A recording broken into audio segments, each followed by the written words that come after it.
بسم اللہ الرحمن الرحیم۔ اتقوا اللہ.com کی جانب سے اس ہفتے کا پیغام مذاق اڑانا۔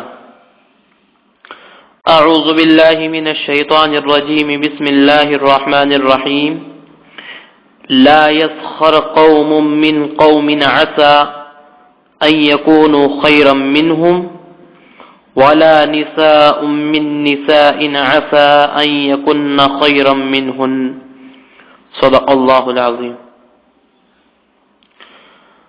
معزز سامعین کرام، انسان اپنی زندگی میں بہت سے ایسے کام کر گزرتا ہے جو بالکل بے فائدہ ہوتے ہیں، اور ان کاموں کی وجہ سے نہ تو دنیا کا کوئی فائدہ ہوتا ہے اور نہ دین کا۔ البتہ خسارہ ضرور ہو جاتا ہے۔ انہی کاموں میں سے ایک ہے استہزاء و تمسخر، یعنی مذاق اڑانا۔ آج ہم اپنے آس پاس کے ماحول کا جائزہ لیں تو پتہ چلتا ہے کہ شاید کوئی ایک آدھ شخص ہی سنجیدگی سے یعنی سیریس ہو کر بات کرتا ہے، ورنہ اکثر و بیشتر پورا دن مذاق میں بتا رہے ہیں۔ ہمیں سمجھنا چاہیے کہ ہمارا پیدا کرنے والا، ہمیں رزق دینے والا، اس دنیا کا مالک فرما رہا ہے کوئی جماعت کسی کے ساتھ تمسخر یعنی ٹھٹا نہ کرے، شاید اللہ کے نزدیک ان سے بہتر ہو۔ استہزاء کے معنی یہ ہے کہ کسی کی اہانت و تحقیر اور اس کے عیب کا اظہار اس طرح کیا جائے جس سے لوگ ہنسیں۔ اس میں بہت سی صورتیں داخل ہیں۔ مثلا نمبر 1، کسی کے چلنے پھرنے، اٹھنے بیٹھنے، ہنسنے بولنے وغیرہ کی نقل اتارنا، قد و قامت اور شکل و صورت کی نقل اتارنا۔ نمبر 2، اس کے کسی قول و فعل پر ہنسنا۔ نمبر 3، آنکھ یا ہاتھ پیر کے اشارے سے اس کے عیب کا اظہار کرنا۔ یہ وہ بے لذت گناہ ہے جو آج کل مسلمانوں میں وبا کی طرح پھیلے ہوئے ہیں۔ عوام سے لے کر خواص تک اس میں مبتلا ہو جاتے ہیں، اور اب تو مسلمانوں میں سے ایک بہت بڑے طبقے نے روزانہ کا وقت مقرر کر رکھا ہے ٹی وی پر مذاق اڑانے والے پروگراموں کو دیکھنے کے لیے، اور اس کو نام دے دیا ہے کامیڈی کا، بس دوسروں کی نقل اتارتے رہیں۔ اے مسلمانوں، ہم بتاتے ہیں آپ کو یہ نئی نسل دین پر عمل کیوں نہیں کر رہی۔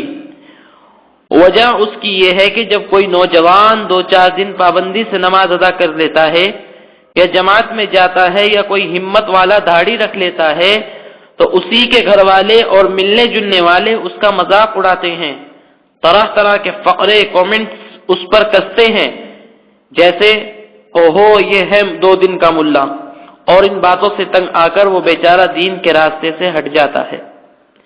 حالانکہ اوپر ذکر کی گئی آیت میں ان کا حرام ہونا صاف ذکر کیا گیا، اور دوسری جگہ ارشاد ہے ویل لکل ہمزہ، یعنی خرابی ہے ہر طعنہ دینے والے عیب چننے کی۔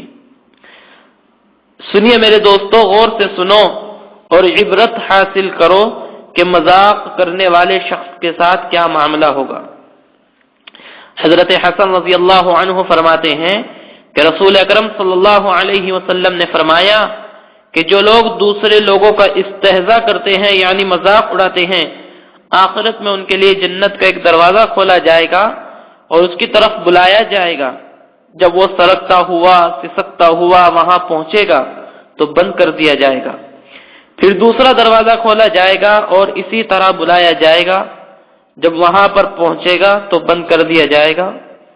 اسی طرح برابر جنت کے دروازے کھولے اور بند کیے جاتے رہیں گے، یہاں تک کہ وہ مایوس ہو جائے گا اور بلانے پر بھی جنت کے دروازے کی طرف نہیں جائے گا۔ رواہ البیہقی۔ اتنی سخت سزا سننے کے بعد بھی اگر کوئی مسلمان اس گناہ سے نہ رکا تو اس کو اپنے ایمان کی فکر کرنی چاہیے کہ اس کا ایمان اسے ایسے گناہ سے بھی نہیں روک پا رہا ہے جس سے نہ دین کا فائدہ ہے اور نہ دنیا کا۔ جو لوگ مذاق کرنے کو اپنا مشغلہ بنائے ہوئے ہیں، اکثر دیکھا گیا ہے کہ ان کی کوئی خاص عزت و اہمیت بھی باقی نہیں رہتی، ان کی بات کا کوئی وزن بھی نہیں ہوتا۔ لوگ کہہ دیتے ہیں کہ ارے یہ تو یوں ہی مذاق سی کرتا پھرتا ہے۔ میرے بھائیوں، اس بے لذت گناہ سے باز آ جاؤ اور نیک لوگوں کے پاس اٹھنا بیٹھنا رکھا کرو۔